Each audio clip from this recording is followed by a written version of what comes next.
Salut, aujourd'hui on va apprendre comment couper des légumes comme un vrai de vrai chef. Je vais vous montrer comment tenir un couteau de base, parce que couper des légumes c'est important, mais de bien tenir son couteau, ça l'est encore plus. Après ça, je vais vous montrer comment couper des oignons, couper des échalotes. On va les couper de plusieurs façons. Puis quand que je dis échalotes, là, on parle des échalotes françaises comme ça, on parle pas des oignons verts. Il y a une différence entre les deux. Les oignons verts ne s'appellent pas des échalotes. On va aussi apprendre à faire des juliennes avec des carottes. Euh, on a pris les carottes, en fait, là, c'est juste un légume de base qui va bien apprendre à faire de la julienne. On va aussi couper de la ciboulette. Ça, ce qui est un défi en soi, en fait. En cuisine, il faut que tu apprennes à bien couper de la ciboulette. Il n'y a rien de pire que de la ciboulette mal coupée, selon moi. Puis ensuite de ça, je vais te montrer comment faire une chiffonnade avec des fines herbes. Aujourd'hui, on a du basilic. Fait qu'on va apprendre à faire une chiffonnade puis comment la couper. On a plusieurs types de couteaux devant nous. J'ai un couteau d'office ici. Ça, c'est des plus petits couteaux qui sont faits pour tout ce qui se travaille dans les mains. Fait que si tu épluches, disons, des oignons, puis tu le fais pas sur ta planche à découper nécessairement, tu le fais dans tes mains, dans les airs. Ça, c'est ce genre de couteau-là que ça te prend. C'est des plus petits couteaux. Celui-là, il est quand même gros comme couteau d'office. Là, généralement, là, ils vont arrêter à peu près ici. Puis c'est vraiment pour tout ce que tu travailles dans tes mains ou des coupes ultra fines. Tu sais, comme, disons, désosser un poulet, mais tu fais ça, ben, moi, je le fais avec un couteau d'office, là. Ça va quand même assez bien. C'est des couteaux qui se manipulent bien comme ça. Ici, on a un couteau qui est pour les légumes. Ça s'appelle un akiri. C'est un couteau de style japonais. Ça, c'est fait pour couper des légumes exclusivement. Tu utilises ça pour couper des patates, couper des oignons, ce genre d'affaires-là. Puis ça se perd bien avec le couteau d'office. Ici, on a un couteau de chef. Dans le fond, ça, c'est un couteau, il se compte de la lame, là, en fait, la longueur. C'est 210, c'est un 210 mm, là, je pense, là, fait que c'est 21 cm. Ce couteau-là, c'est un couteau de tout usage. Tu peux faire des trucs dans tes mains, moins recommandé, mais tu peux le faire. Il y a aussi un côté pointu, genre, il y a un pic à la lame, contrairement à ce couteau-là qui en a pas. Ça, c'est vraiment un go-to selon moi dans la cuisine. Là. Si tu as un seul couteau à acheter, je te dirais d'acheter ce type de couteau-là, cette géométrie-là, qui est un couteau de chef. C'est super le fun. C'est ultra versatile. Tu peux tout faire avec ça. Si j'ai un couteau à choisir, en termes de géométrie, ça va être ça. Fait que là, nous autres, on va travailler exclusivement avec celle-là aujourd'hui. Je vais vous montrer comment tout couper nos trucs. Mais j'aime bien ça aussi. Ça, c'est comme plus des applications spécifiques. Celle-là, puis le couteau d'office, là, juste ici. Fait que aujourd'hui, on va travailler avec le couteau de chef. Aussi, c'est important que tous tes couteaux soient bien aiguisés. Les gens ont peur des couteaux bien aiguisés, mais c'est beaucoup moins dangereux un couteau très très coupant qu'un couteau qui coupe pas du tout. Dans le fond, quand tu as un couteau qui coupe pas, il y a plus de chances que quand tu arrives pour couper, ton couteau il parte d'un bord ou de l'autre, puis que là, tu te fasses mal avec un couteau qui coupe pas. Un couteau qui tranche, c'est un couteau sécuritaire. Puis aussi, ça l'aide pour la préservation des légumes. Là, tu déchires moins tes légumes. Tu les coupes et non les déchirer. Fait qu'ils se gardent longtemps dans ce sens-là. Aiguisez vos couteaux. On va avoir une vidéo aussi qui va dropper la semaine prochaine, je pense, ou la semaine d'après, sur l'aiguisage des couteaux, en fait, le maintien des couteaux. Puis on va parler des types d'acier des couteaux. Fait que vous irez le voir. Abonnez-vous pour ne pas manquer cette vidéo-là. On va commencer par vous apprendre à tenir un couteau. La vraie façon de faire qu'ils apprennent à l'école, c'est de tenir par le manche. Moi, j'aime pas ça. Les couteaux japonais sont pas nécessairement faits pour ça. Les couteaux plus style allemand, français vont être faits pour être tenus par le manche, mais les couteaux japonais, ils ont une incision ici pour venir mettre ton doigt, ton middle finger, de venir mettre ton doigt du milieu dans cette encoche-là. Tu viens de la coter comme ça ici. Puis après ça, tu viens le pincer, c'est le pinch grip que ça s'appelle en anglais. Fait que c'est vraiment de le tenir comme ça ici. Fait que ta cote, tu viens tenir. Puis ça donne, tu sais, mon couteau, je le tiens pas. Ces deux doigts-là vont venir juste en support sur le manche et tout. Mais là, j'ai comme un mouvement, là. Je contrôle mon couteau de la meilleure façon. Fait que ça, c'est pour la main qui tient ton couteau. Je veux pas voir de doigts sur le dessus et de coupe comme ça. Ça, c'est no bueno. T'as pas de contrôle de cette façon-là. Tu sais, t'as tout le poignet cassé. Comme ça, le couteau devient comme une extension de ta main. Fait que tu sais, ça va vite. Ben, ça va vite, ça va bien, en fait. Ensuite de ça, la main qui tient pas le couteau. C'est elle qu'il faut faire attention parce que souvent, c'est elle qu'on coupe. Ce qu'on va venir faire, ce qui est dangereux, on va commencer par ce qui est dangereux, c'est quand tes doigts sont comme c'est ici. Tu peux les couper. Si tes doigts sont pliés vers l'intérieur, tout le temps vers l'intérieur, puis le pouce, là, ça, il faut faire attention, il faut tout le temps qu'il soit rentré en arrière de nos doigts parce que ça devient dangereux si ton pouce dépasse tes doigts. Fait que tu les mets comme ça, puis ici, ça fait une belle surface pour venir accoter ton couteau. sur tes doigts. Tu veux tout le temps être en contact avec ta lame. Puis si tes doigts sont pliés vers l'intérieur, tu les couperas pas. Mais dès que tes doigts dépassent la verticale, qui s'en vont vers ta lame de couteau, là ici, là tu peux te couper sur le dessus du doigt. Fait qu'il faut pas que tes doigts dépassent le 90 degrés. En fait, là, dès qu'ils dépassent ça, tu peux te faire mal. Fait que viens-t'en proche, là, on va te montrer. C'est comme ça ici qu'il faut faire. Là, tu les déplies tranquillement, pas vite. Puis quand tu arrives à ce niveau-là, tu recules tes doigts, tu remets ton contact, puis tu recommences. Ça, c'est une position de main sécuritaire. Tu la cotes, tu continues, tu recules. Puis prenez votre temps à la maison. Ce que j'apprends, disons, aux nouveaux cuisiniers qui commencent à travailler au Ambre, c'est apprends lentement avec les bonnes techniques. Essaye pas d'aller vite comme Flash McQueen puis d'essayer de prouver que tu es bon avec des mauvaises techniques. Il faut que tu développes les bonnes techniques puis la vitesse, ça va venir avec le temps. Si tu prends la bonne technique pour couper, ça va inévitablement, tu vas prendre de la vitesse dans le temps. Mais il faut que tu apprennes avec la bonne technique de base. Pour couper des oignons, il y a plein de monde qui vont les prendre avec la pleure, couper en deux, straight up, ou qui vont couper les bouts. No bueno, on fait pas ça. Ce qu'on va faire, dans le fond, disons là, j'ai une échalote, là, mais c'est le même principe avec les oignons, c'est pas mal la même chose, c'est juste que le goût de l'échalote est plus fin que l'oignon, c'est moins. Ça cogne moins dans les dents. Mais on va prendre notre échalote, on va couper le bout, et ensuite de ça, avec notre couteau de fils, on va faire une tranche. Mais on coupe pas la racine. Juste ici, on va la garder. Fait que là, on vient de se faire une petite incision. Puis, on va venir enlever la pleure. Comme ça ici. Tu peux le faire avec ton couteau ou avec tes doigts, si tu es plus à l'aise avec tes doigts. Mais le couteau, ça fait bien. Je vais vous montrer aussi, si vous ne voulez pas vous casser la tête à garder les oignons entiers quand vous allez les couper. Parce que tu peux le couper en deux aussi. Après ça, comme ça, il se conserve bien, puis tu as toutes les possibilités devant toi. Tu peux faire des rondelles, tu peux faire toutes sortes d'affaires. Mais on va prendre un oignon rouge ici. Puis là, on va couper le bout de la tête, en fait, mais on va garder la racine, puis on va se le couper en deux. Vous allez voir, c'est comme quand même plus rapide pour éplucher l'oignon de cette façon-là. Fait que tu sais, t'as juste... Oups! Voilà, il est épluché. Ça va vite aussi de cette technique-là.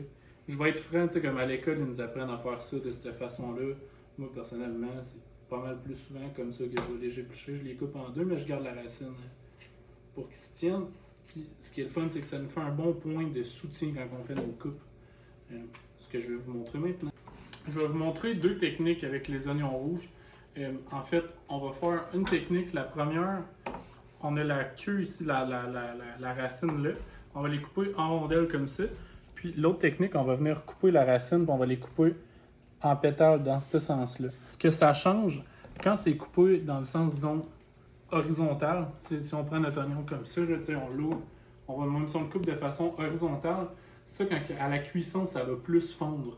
Ça va être moins, il va avoir moins de texture. Puis quand tu le coupes à la verticale, plus en pétale, il va avoir plus de texture ton oignon. Fait que si tu veux un confit que tu goûtes, que tu croques dans les oignons, coupe-le à la verticale. Puis si tu veux un confit que ça fonde, tu le coupes à l'horizontale. On va commencer avec les rondelles, les demi-rondelles en fait. Ce qui est comme la coupe de base classique de chez Classique, là. C'est ça qu'il faut que tu apprennes en premier. On va s'installer, on met nos doigts comme il faut sur notre oignon, puis là on va aller faire des demi-rondelles, puis on va essayer de les faire minces.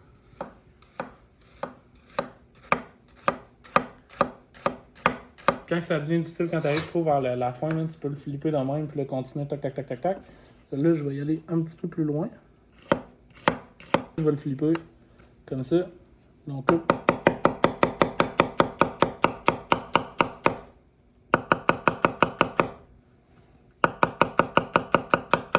Puis la seule partie qu'on ne garde pas, c'est le cœur de l'oignon. Vraiment, là, cette partie-là, ça, tu l'envoies dans tes chutes. Puis, tu sais, je les garde toutes. On va se faire un fond de bœuf et un fond de poulet. Fait que notre première coupe est là. Fait que comme je dis à la maison, prenez votre temps pour la faire. Puis, un truc que j'ai oublié de parler, là, quand on coupe, tu sais, là, moi, j'ai été vite à la fin, là, dans mon, tu sais, je l'ai tapé. Ça, c'est moins bon pour ta lame. Ce que tu veux faire, c'est vraiment des mouvements de motion comme ça.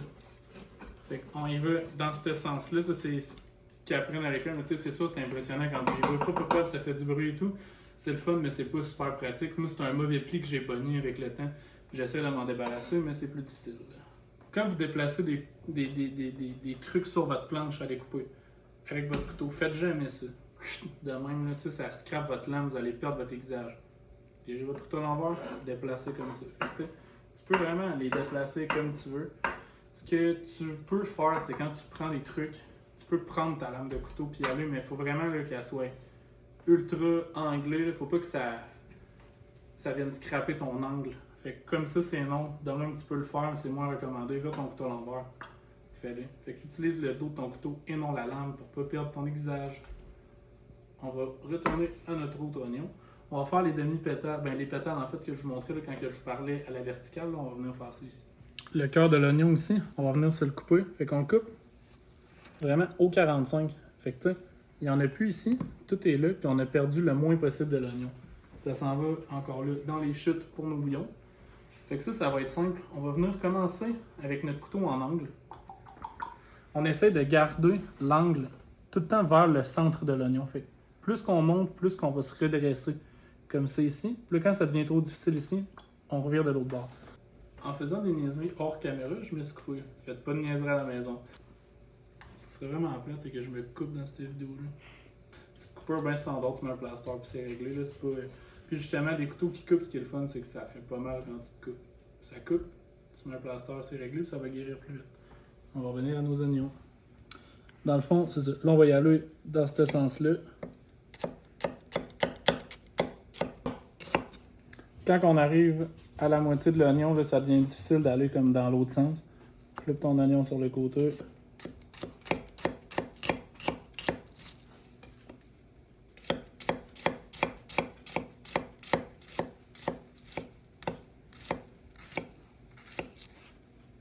Et voilà. Fait que ici, on a la différence entre les deux coupes. Comme je disais, ça va plus fondre à la cuisson, puis ça va garder plus de texture.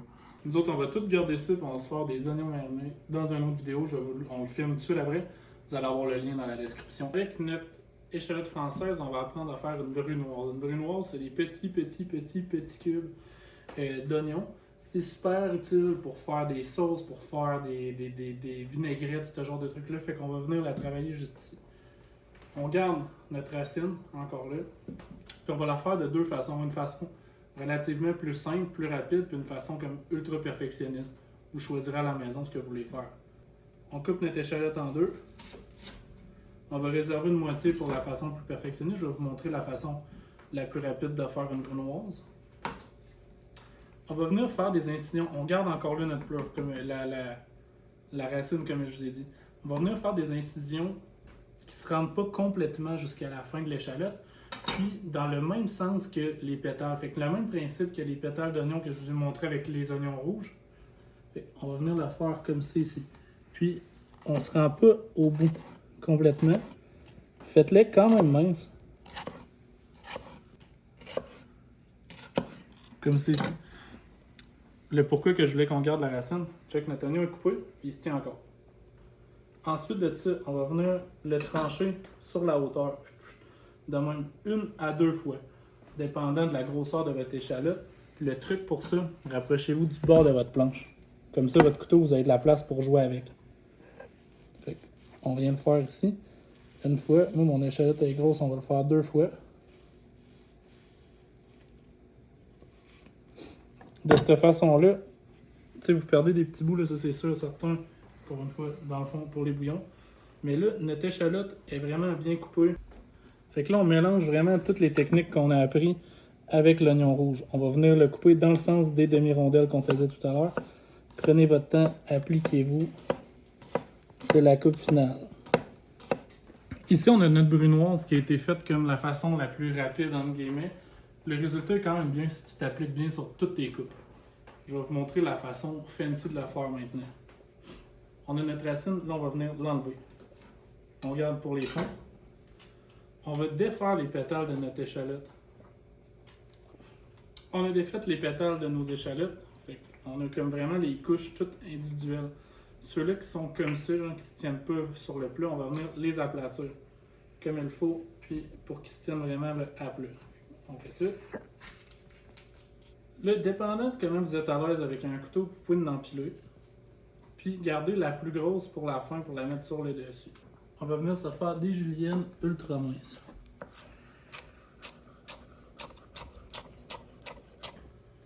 Un coup qu'on a notre julienne, celle-là était dans ce sens-là, on va les garder toutes dans le même sens, puis on la tourne. Puis de la tourner comme ça va nous permettre de la couper en petits dés ultra facilement. On vient vraiment l'aplatir. Puis on va pratiquer notre coupe de brunoise en petits dés. Donc ici, on a la brunoise qui a été faite comme la technique plus rapide. On peut voir, il y a moins d'uniformité dans notre coupe. Ce qui est normal, là, les oignons vont bouger puis on a moins de contrôle. Ça ici, c'est la brunoise qui a été faite de la façon plus fancy. Plus, il y a plus de contrôle, la coupe est meilleure. T'sais, on le voit là, c'est plus uniforme, c'est plus petit. Ici, c'est plus gros, moins uniforme. Fait que dépendant de ce que vous faites, puis dépendant combien de temps vous voulez mettre à couper vos échalotes, il y a deux techniques ici pour un résultat de brunoise, les deux.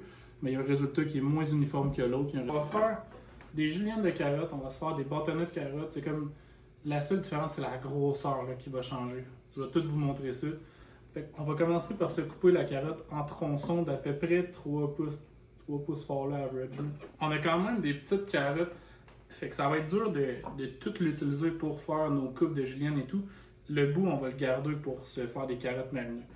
On va garder comme vraiment la section qui est plus grosse. Pour faire des juliennes et des carottes et tout, je vous conseille des plus grosses carottes. Les carottes, là, moi, ma chef, elle m'avait appris, coupe-toi une petite tranche mince, comme ça, elle va être plus stable.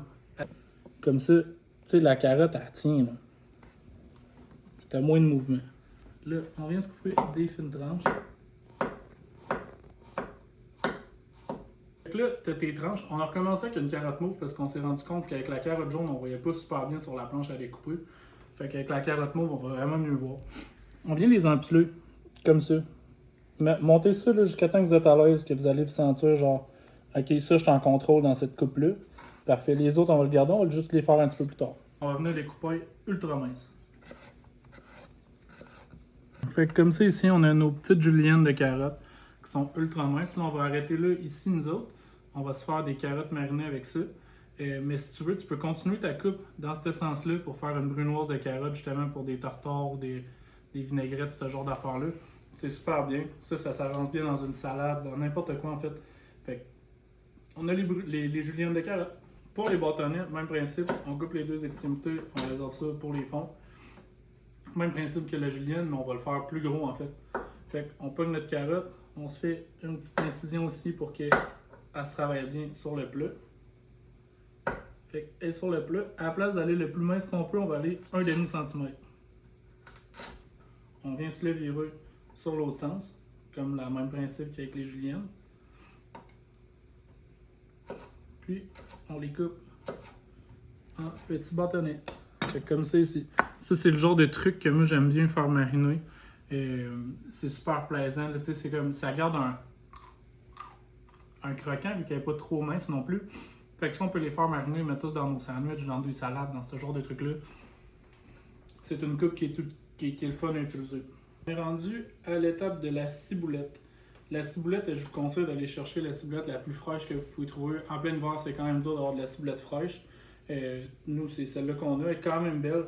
Elle n'est pas top, là, je vous le dis. Normalement, la ciboulette, là, quand tu sais qu'elle est fraîche, là, elle se tient. Ces feuilles-là sont fraîches. Ces feuilles-là ici sont un peu moins. Pour venir récupérer ça, ce qu'on va faire, on va garder. Moi, quand je coupe de la ciboulette, je garde tout le temps des élastiques. Fait qu'on va se prendre un élastique supplémentaire, puis on va venir le mettre un petit peu plus loin sur notre ciboulette. C'est ici. Fait que déjà là, notre ciboulette, elle se tient plus. On en a mis à la moitié. On va venir la couper. La tête des ciboulettes, là, ça, moi je la coupe quand même souvent pour starter sur une belle base. Parce que ça va faire que notre coupe, elle sera pas uniforme. On a notre ciboulette. Ce qu'on va venir faire, c'est qu'on va la couper le plus mince possible en rondelle complète. Fait que là, prenez vraiment votre temps pour couper la ciboulette le plus fin possible. Prenez un couteau ultra tranchant. Tu peux venir voir là.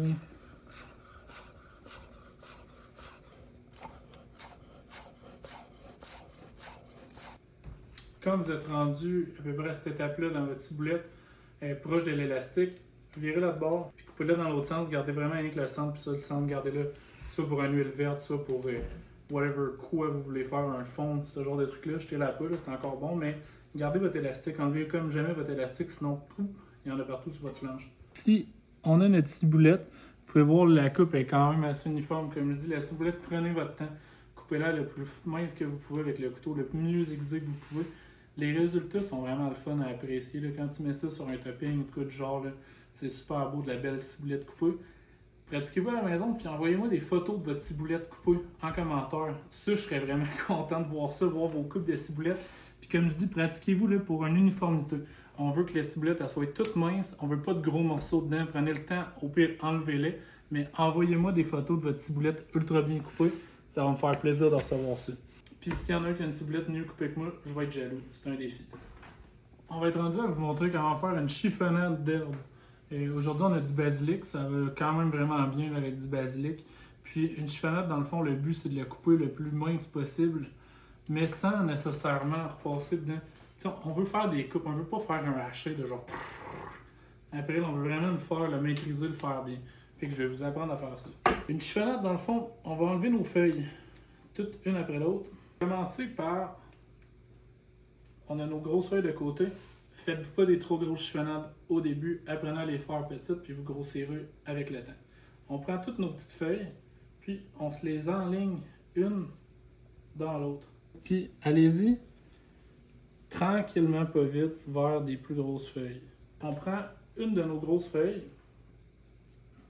puis on vient la mettre à l'intérieur, on la roule.